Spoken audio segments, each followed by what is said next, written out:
امام حسین علیہ السلام کی 4 سال کی شہزادی سیدہ سکینہ کے ساتھ جو ظلم ہوا، ایسا ظلم کسی امت کے لوگوں نے اپنے نبی کی نواسیوں کے ساتھ نہیں کیا ہوگا۔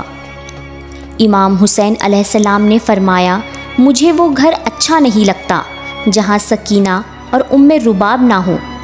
کربلا سے لے کر شام تک کون سا ایسا ظلم تھا جو مسلمانوں نے سیدہ سکینہ کے ساتھ نہ کیا ہو۔ امام حسین شہزادی سکینہ سے بہت پیار کرتے ہیں اور 4 سال کی معصوم بچی کو سیدہ زینب کے حوالے کرتے ہیں۔ سیدہ زینب اور سیدہ ام کلثوم اور تمام اہل حرم امام حسین سے لپٹ کر رونے لگے۔ امام حسین کے رخصت پر ایک قیامت کا سا سما آ گیا۔ ایک قہر یہاں تک کہ یزیدی لوگ 10 میل پیچھے ہو گئے، بالآخر زخموں سے چور چور ذوالجناح پر سوار ہیں۔ کہیں سے آواز غیب آئی، پلٹ اے نفس مطمئنہ، پلٹ اے حسین، میں تجھ سے راضی ہوں، تو بھی مجھ سے راضی ہو جا۔ بس حکم خدا سے امام حسین نے ذوالفقار کو میان میں رکھ لیا کہ اتنے میں سارے یزیدیوں نے ایک ساتھ حملہ کر دیا۔ سنان ابن انس نے ایک ایسا نیزہ مارا، آپ گھوڑے سے زمین کی طرف گرنے لگے۔ اتنے میں ہرملائن نے آپ کی پیشانی پر ایسا تیر مارا کہ آپ زمین پر گر گئے۔ آپ کے گرتے ہی میدان کربلا میں زلزلہ آ گیا، آپ کے گرتے ہی عرش خدا ہل گیا، دیوار کعبہ بیٹھ گئی۔ اللہ اکبر! ہر طرف یزیدی لشکر تھا۔ سیدہ سکینہ نے لوگوں سے پوچھا، میرے بابا کہاں ہیں؟ ان میں سے ایک ظالم بولا، تمہارے بابا کا نام کیا ہے؟ جیسے ہی سیدہ سکینہ نے فرمایا حسین، تو اس ظالم نے ایک تیر کو نکالا اور امام حسین کو تیر مارتے ہوئے بتایا کہ دیکھو یہ تیرا بابا ہے۔ سیدہ سکینہ دوڑتے ہوئے اپنے بابا تک پہنچی۔ آپ اپنے بابا کے سوکھے گلے پر کند خنجر چلتے ہوئے دیکھ رہی تھی۔ 4 سال کی بچی اپنے باپ کو قریب سے ذبح ہوتے ہوئے دیکھ رہی تھی۔ شمر ملعون سیدہ سکینہ کو دیکھ کر خنجر سے ضربے لگانے لگا۔ امام حسین کی گردن پر 13 ضربیں لگائی گئیں۔ شمر ملعون چھری دکھا دکھا کر بی بی سکینہ کو امام حسین کی گردن پر مارنے لگا۔ امام حسین حرم کو قید کر لیا گیا۔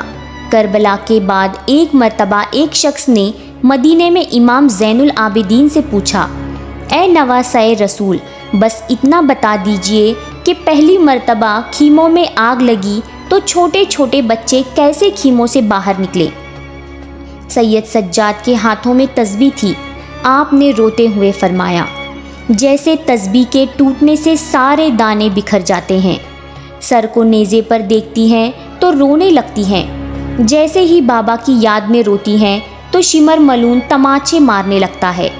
4 سال کی بچی کو اتنے تماچے مارتا ہے کہ آپ کے چہرے سے خون بہنے لگتا ہے۔ رونے پر بھی پابندی ہے معصوم بچے کے۔ قافلہ چلتے چلتے اچانک سے رک جاتا ہے۔ جس نیزے میں امام حسین کا سر تھا وہ نیزہ وہیں رک جاتا ہے، وہیں نصب ہو جاتا ہے۔ شمر گستاخ امام زین العابدین سے کہنے لگتا ہے، تمہارے بابا آگے کیوں نہیں بڑھتے ہیں؟ سید سجاد نے سیدہ زینب سے فرمایا، پھوپھی، اماں، بابا کا سر ٹھہر گیا ہے۔ سیدہ زینب نے دیکھا کہ بی بی سکینہ نہیں ہے۔ بی بی سکینہ کو ڈھونڈنا شروع کر دیا۔ سیدہ زینب نے دیکھا کہ ایک نقاب پوش خاتون ہے جو بی بی سکینہ کو اپنی گود میں لیے ہوئے ہیں اور بی بی سکینہ سے بہت پیار کر رہی ہیں۔ سیدہ زینب نے فرمایا کہ اے بی بی، آپ کون ہو؟ جب سے ہمیں قید کر لیا گیا ہے ہم سے ایسا رویہ کسی نے نہیں کیا۔ بی بی نے چہرے سے نقاب کو ہٹا کر فرمایا، زینب، میں ہوں تیری ماں فاطمہ۔ زینب بھی اپنی ماں سے لپٹ کر رونے لگی۔ سیدہ زینب بی بی سکینہ کو لے کر واپس آ گئیں۔ واپس آتے ہی شمر بھی سکینہ کو تماچے مارنے لگا، کہنے لگا کہ تمہاری وجہ سے پورا قافلہ رکا ہوا تھا۔ تماچا لگاتے ہی بی بی سکینہ چچا عباس کو یاد کر کے رونے لگی۔ وہ شیطان نما انسان شمر ملعون نے بی بی سکینہ کو اونٹ کی پشت پر رسی سے باندھ دیا۔ بنا زین کے اونٹ کی پشت پر بی بی سکینہ کو رسی سے باندھ دیا اور تماچے مارتے ہوئے کہنے لگا کہ اب قافلہ نہیں رکے گا اور مجھے جلدی سے جلدی یزید کے دربار پہنچنا ہے اور وہاں پر انعام لینا ہے۔ حسین کے سر کو میں نے ہی قلم کیا تھا، مجھے سب سے زیادہ مال و دولت ملے گا۔ جیسے ہی قافلہ شام پہنچا، یزید کے دربار میں یزید کہنے لگا، اپنے سپاہیوں سے پیچھے کون ہے؟ انہوں نے کہا کہ یہ علی کی بیٹیاں ہیں۔ پھر پوچھا کہ یہ چھوٹی بچی کون ہے؟ ان لوگوں نے کہا کہ یہ سکینہ ہے، حسین کی بیٹی ہے۔ سیدہ سکینہ دربار یزید میں اس طرح سے کھڑی تھیں، جب آپ کا ایک پیر اوپر ہوتا تو دوسرا نیچے، جب دوسرا پیر اوپر ہوتا تو پہلا نیچے۔ یزید یہ دیکھ کر کہنے لگا، سکینہ تم اس طرح سے کیوں کھڑی ہو؟ سیدہ سکینہ نے کہا کہ تمہارے سپاہیوں نے ہماری رسیوں کو اتنا شدید باندھا ہے کہ ہم ایک ساتھ دونوں پیر کو بھی نیچے نہیں رکھ سکتے۔ یزید کہنے لگا کہ رسیوں کو کھول دو، اور بی بی سکینہ سے کہنے لگا کہ ہم نے سنا ہے کہ تمہارے بابا تم سے بہت پیار کرتے تھے، بابا سے ملنا چاہو گی؟ بس اتنا کہہ کر یزید لعنتی نے اس تشت پر سے کپڑا ہٹا دیا۔ سر حسین دیکھتے ہی بی بی سکینہ روتے روتے آگے آ رہی تھی۔ یزید کہنے لگا کہ ایسے نہیں سکینہ، میں تمہاری محبت کا امتحان لوں گا، تم وہیں سے پکارو، دیکھتے ہیں کہ تمہارے بابا خود تمہارے پاس آئیں گے۔ بی بی سکینہ نے روتے روتے پکارا، بابا میری محبت کا امتحان ہے، میرے پاس آ جائیے۔ بس بی بی سکینہ کا اتنا ہی کہنا تھا کہ سر حسین اٹھا اور بی بی سکینہ کی گود میں آ گیا۔ سیدہ سکینہ امام حسین کے رخسار پر رخسار رکھ کے رونے لگیں۔ یزید نے اپنے سپاہیوں کو حکم دیا کہ سب کو زندان میں قید کر دو۔ تمام اہل حرم کو زندان میں قید کر دیا گیا۔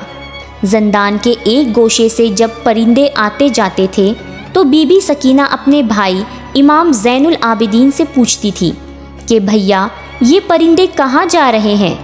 انہوں نے فرمایا، میری بہن سکینہ وہ اپنے گھر جا رہے ہیں۔ اس پر سیدہ سکینہ نے فرمایا، بھیا ہم کب اپنے وطن جائیں گے؟ اور امام حسین کو یاد کرتے کرتے روتے روتے بے ہوش ہو گئی۔ بی بی سکینہ نے خواب میں اپنے بابا کو دیکھا، مولا حسین آپ کو لینے آئے ہیں۔ سیدہ سکینہ نے بابا سے کہا، بابا آپ کہاں چلے گئے تھے؟ آپ کے جانے کے بعد شمر نے میرے گوشوارے چھین لیے اور مجھے اتنے تماچے مارے، بابا اب آپ مجھے چھوڑ کر نہ جانا۔ امام حسین نے ہاتھوں کو پھیلا کر فرمایا، آ جاؤ میری سکینہ۔ جیسے ہی بی بی سکینہ کی خواب سے آنکھ کھلی، سیدہ سکینہ نے اہل حرم سے، سیدہ زینب سے اور سب سے کہا، مجھے بابا لینے آئے ہیں۔ یہ سنتے ہی سب رونے لگتے ہیں۔ زندان میں رونے کی آواز بلند ہوتی ہے۔ یزید سو رہا تھا۔ زندان سے جب آواز آئی، سب سیدہ بی بی سکینہ سے لپٹ کر رونے لگتے ہیں، تو اٹھ کر کہنے لگا اپنے سپاہیوں سے کہ یہ آواز کیسی ہے؟ سپاہی کہنے لگے، لگتا ہے کہ وہ حسین کو یاد کر کے رو رہے ہیں۔ یزید سپاہیوں سے کہنے لگا کہ ایسا کرو، انہیں حسین کا سر دے دو تاکہ وہ آواز نہ کریں اور میں سکون سے سو جاؤں۔ یزید کے حکم سے سپاہیوں نے سر حسین کو اہل حرم کو دے دیا۔ امام حسین کا سر ملتے ہی سب رونے لگے۔ حالت بیمار میں بے ہوش سیدہ سکینہ کو جگایا۔ بابا کا سر سیدہ سکینہ نے جو اپنے پہلو میں پایا تو سر حسین کو اپنے گود میں لے کر بی بی سکینہ 4 سال کی معصومہ اتنا روئی اور روتے روتے بابا کی یاد میں دنیا سے چلی گئیں۔ اللہ اور اس کے رسول اور اہل بیت رسول ہی جانتے ہوں گے کہ کس غربت کے عالم میں زندان میں آپ نے حالت بیماری میں قبر سکینہ بنائی اور کیسے بنائی ہوگی۔ یا اللہ، امام حسین کے یتیمہ سیدہ سکینہ کے مصائب کو سن کر جس کے آنکھوں میں آنسو کا ایک قطرہ بھی آ گیا، ان آنسوؤں کو رومال زہرہ میں جگہ عنایت عطا فرما، آمین یا رب العالمین۔ آج اس ویڈیو میں بس اتنا ہی۔ مزید اسلامی ویڈیو حاصل کرنے کے لیے زمزم چینل ذیشان کو سبسکرائب ضرور کریں اور ساتھ میں موجود بیل آئیکن کو دبا کر اس پر کلک کریں۔ شکریہ۔